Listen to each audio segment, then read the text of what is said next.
Alors, aujourd'hui, je vais répondre à une question qui m'est très souvent posée sur Instagram, qui est MC, comment savoir si mon projet vient véritablement de Dieu? Je sais que quand on a un projet, quand on a un rêve, quand on a envie de foncer dans sa destinée, eh ben, on a cette petite crainte, on a ces pensées qui viennent en se disant, j'espère que je suis dans la volonté de Dieu.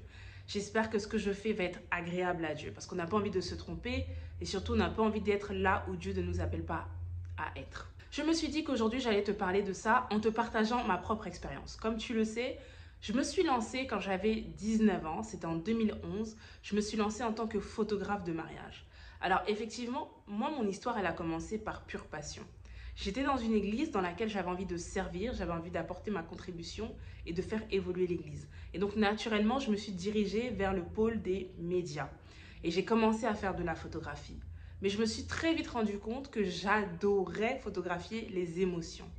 Et un jour, en me promenant sur Facebook, je suis tombée sur des photos de mariage à l'américaine et je me suis dit, waouh, mais je ne vois pas ça en France. Et surtout, il y avait tellement d'émotions que je me suis dit, tiens, pourquoi ne pas démontrer l'amour de Dieu, démontrer l'amour des couples, des gens qui s'aiment, des gens qui aiment Dieu à travers mes photos. Donc j'avais cette vision-là.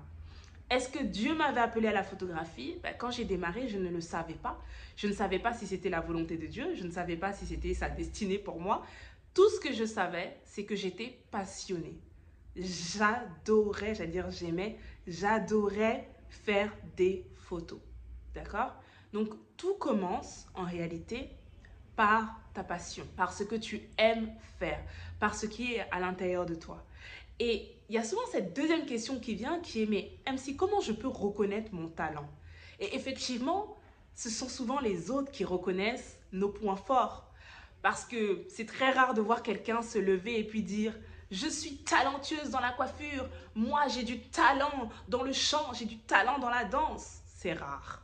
En général, ce sont les gens qui vous regardent, vous voient passionné, vous voient fort, vous voient excellent et disent, waouh, tu fais des super belles photos. Waouh, tu dessines hyper bien. Waouh, tu coiffes hyper bien. Et c'est comme ça que toi, tu prends confiance en toi parce que beaucoup de personnes te le répètent et tu te dis, en fait, peut-être que j'ai quelque chose. C'est comme ça que je me suis lancée dans la photographie et que j'ai commencé à photographier ma famille, mes amis, mes cousins, mes cousines. À l'époque, je prenais des amis et j'organisais des fausses séances photos. Donc, je prenais des vêtements, des bijoux, du make-up et je créais moi-même mes séances photos et je les publiais sur une page Facebook que j'avais à l'époque et que j'ai toujours d'ailleurs. C'est comme ça que les gens ont commencé à voir mon art, à apprécier mon art et à me dire « Waouh, est-ce que tu veux pas venir photographier mon mariage? J'ai confiance en toi, je sais que tu vas pouvoir le faire. » J'ai accepté l'opportunité, retiens bien les mots que je suis en train d'employer ici, j'ai accepté l'opportunité, cette première opportunité de photographier pour la première fois de ma vie un mariage, c'était en 2011, et je me suis dit, waouh, j'aime faire ça. Et surtout, quand j'ai vu l'impact de mon travail dans la vie des gens, je me suis dit, tiens, il y a quelque chose. Il y a quelque chose parce que tout ce que Dieu nous demande de faire, c'est pour être une bénédiction pour les autres. Si tu veux savoir, est-ce que ton projet, est-ce que ton rêve vient de Dieu? Est-ce que c'est Dieu qui a mis ça dans ton cœur ou est-ce que c'est toi-même avec ta propre volonté? Alors dans ce cas-là, regarde l'impact que tu as dans la vie des autres. Peut-être c'est par la coiffure, peut-être c'est par l'art, peut-être c'est par la santé, peut-être c'est dans la politique. Peu importe ton couloir, quel est l'impact quand tu décides d'agir, quand tu passes à l'action pour quelqu'un, quels sont les fruits que la personne en retire? Est-ce que ce sont des fruits qui sont agréables ou est-ce que ce sont des fruits qui sont amers? Est-ce que ce sont des fruits qui grandissent? Est-ce que ça se multiplie en termes d'opportunités ou est-ce qu'au contraire, tu rames, tu galères, c'est difficile, ça te prend de l'énergie, tu ne te sens pas dedans, tu ne te sens pas appelé? Alors dans ce cas-là, ce n'est pas ta voie. Il y a deux choses qui sont très importantes à retenir ici. C'est que lorsqu'un rêve te vient de Dieu, lorsqu'un projet, lorsqu'une ambition te vient de Dieu, c'est une ambition qui est reliée directement aux autres. Pourquoi? Parce que Dieu est amour. Et l'amour, c'est donner. L'amour, c'est servir. Dieu a tant aimé le monde qu'il a donné son Fils Jésus. Il a posé un acte pour nous.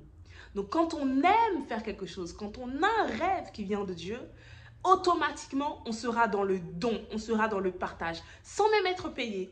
mais on sera dans le don, dans le partage, dans l'envie de faire du bien aux autres. Voilà comment tu peux savoir, c'est le premier signe pour savoir que ce projet-là, peut-être qu'il descend du ciel. Ensuite, c'est important que tu connaisses la volonté de Dieu. Qu'est-ce que dit la Bible par rapport à ça? La Bible dit que la volonté de Dieu, c'est tout ce qui est bon, tout ce qui est parfait et tout ce qui est agréable. Donc, lorsque tu te lances dans un projet, il faut regarder les fruits. On reconnaît un arbre par ses fruits. On sait que quand le fruit est bon, on reconnaît l'arbre. On sait ça descend de quel arbre, d'accord? Et on connaît aussi la qualité des racines de cet arbre. Donc, il faut aller regarder quels sont tes résultats. Quelles sont les opportunités qui se présentent à toi? Est-ce que Dieu t'envoie des opportunités? Et je ne te parle pas ici de grandes opportunités parce que tout commence petit. Tout va commencer petit. Tu sais, un enfant, à l'intérieur de lui, il a la graine pour devenir un adulte. Toi et moi, on a été des enfants avant de devenir des adultes. Donc, tout ce qui est appelé à grandir, à être grand, commence petit. Et ce n'est pas parce que ça commence petit que ça ne signifie pas que ça va devenir grand. Donc ça, il faut que tu le retiennes. Donc, va regarder quelles sont les opportunités que Dieu t'envoie. Est-ce que le fait de coiffer une fille t'emmène une autre cliente derrière? Et puis, une 5e, une 10e, une 20e? Est-ce que faire un premier événement t'en a emmené 4 autres derrière? Est-ce qu'on te sollicite beaucoup pour ça? C'est bon signe. Et donc, c'est la preuve que tu dois persévérer dans cette voie. Persévère. Surtout si tu as de la joie en faisant ça. La joie est un 3e indicateur que tu es dans la volonté de Dieu pour toi, sur la bonne voie. Parce que tu dois kiffer ce que tu fais. Tu dois être passionné. Parce que c'est la passion, c'est le kiff qui va t'emmener à persévérer, à rester constante et à avoir des résultats et à avoir un projet qui devient de plus en plus grand. Ce que tu n'aimes pas, tu ne fais pas. Ce que tu n'aimes pas, tu ne vas pas durer dans le temps. Tu vas vite te lasser. Tu ne vas pas prendre plaisir.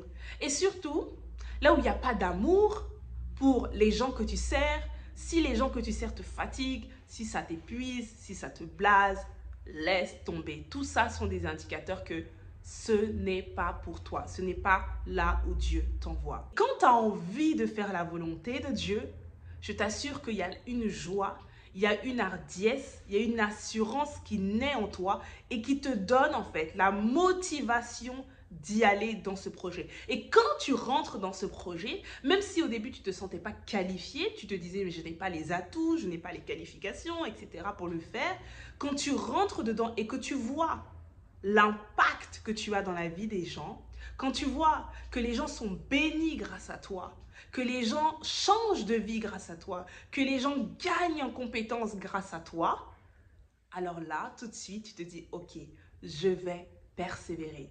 Tu commences à aimer, tu commences à prendre plaisir, pas forcément dans le domaine, mais dans le résultat de ce domaine.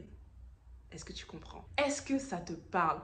Qu'est-ce que tu ressens en écoutant cette vidéo? Mets-le-moi dans les commentaires. Est-ce que ça t'a apporté plus de clarté? Est-ce que tu as l'impression de te dire, ok, je suis sur la bonne voie, je dois persévérer dans ce couloir? Parce que, laisse-moi terminer cette vidéo avec ça, tu as ton couloir particulier.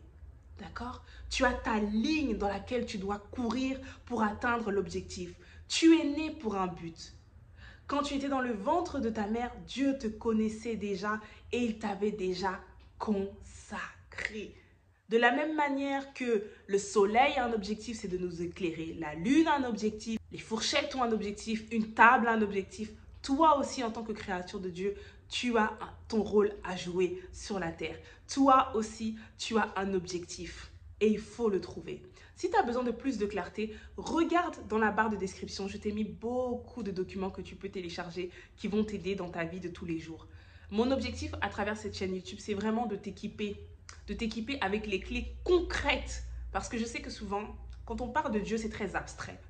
Mais pour l'avoir expérimenté pendant plus de 10 ans, à marcher avec lui, à entreprendre avec lui, à servir avec lui, aujourd'hui, j'ai décidé de t'apporter tout ça à travers des clés concrètes. concrètes pour que tu passes à l'action jour après jour. Donc, regarde dans la barre de description, il y a sûrement des choses qui vont t'intéresser. Like cette vidéo si elle t'a fait plaisir. Si tu veux beaucoup plus de vidéos comme ça, partage-la avec un proche, partage-la avec quelqu'un qui cherche sa voie, qui se pose des questions. Et puis, on est ensemble. Je te dis à une prochaine vidéo. Bye bye.